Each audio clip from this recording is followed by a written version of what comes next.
All right, I got some bad news. Your forecast is not your budget.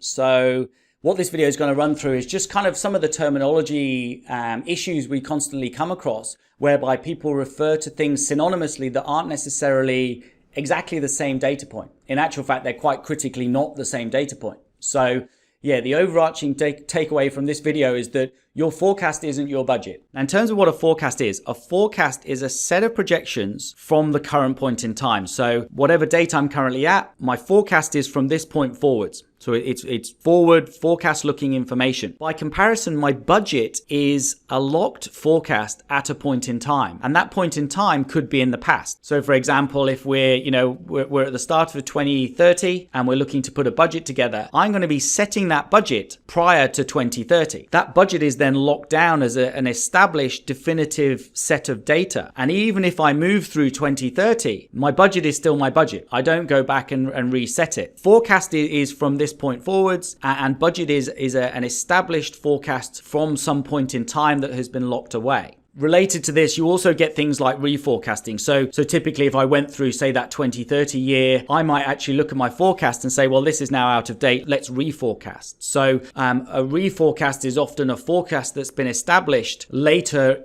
during a budget kind of cycle and process. Now, again, as mentioned, a lot of these videos, I am probably stating the obvious for people that understand this. However, the extent to which people use the term budget and forecast interchangeably, I think there is a degree of confusion out there in the market.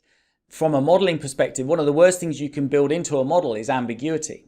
Now, the use of the terms budget and forecast interchangeably really does introduce that ambiguity to the model. So having a very crystal clear understanding of what is budget and what is forecast is crucial to being able to understand, run and implement a model in a kind of correct manner. Now, it's also important to understand the significant impact that one versus another has on a model. So plenty of models will have a forecast mechanism. I mean, that's typically the entire purpose of a model, is to use Excel to create some sort of forward-looking forecast. You don't necessarily need to have a budget in a forecast model. Your model can simply be used to give you clarity on where, your financials are heading in the next few years. You don't necessarily need a budget locked away to get value out of that model. If you are going to include a budget into a model, it's important to understand the impact that has on your actual workbook. So in order for me to get value out of a budget, I probably also want to understand the variances. So if you look at a forecast only model in terms of the number of financial statements it has, particularly around the income statement, a forecast only model will typically just have potentially historical financials and typically the forecast. So you've only got a couple of sets of financials in that model. It's relatively easy to understand.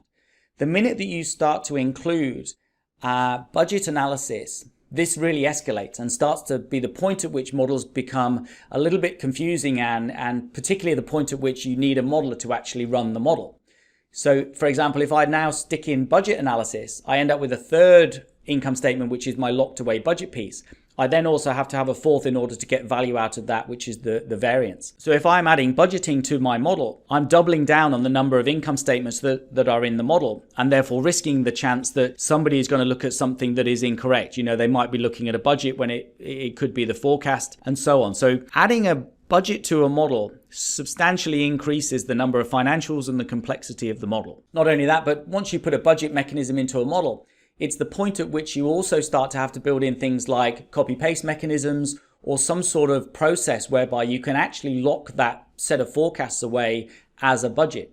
So yeah, the minute you start to include budgeting in a forecast model, you really are leveraging up the overall complexity of the model. You get more value out of it. Variance analysis is a great thing to have in an FP&A model, but you are also adding a lot more complexity that might better be served potentially in a system-based approach. So yeah, main takeaway from this is budget isn't forecast. There's a difference between the two.